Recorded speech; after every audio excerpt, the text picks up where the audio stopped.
So the next specimen on the old mill is this Western Red Cedar dock pole. This came out of one of our local lakes. And I get all these old poles and then let them dry out, and then I repurpose them, turn them into mantles, shelves, sometimes dimensional lumber, whatever.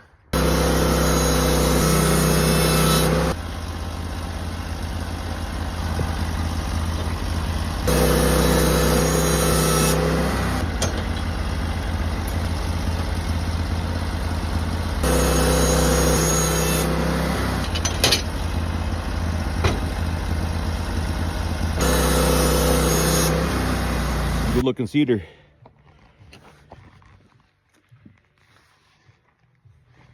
That's why I repurpose them. Some good looking stuff. Pretty deceiving though as an old dock pole. Couple more? Yeah.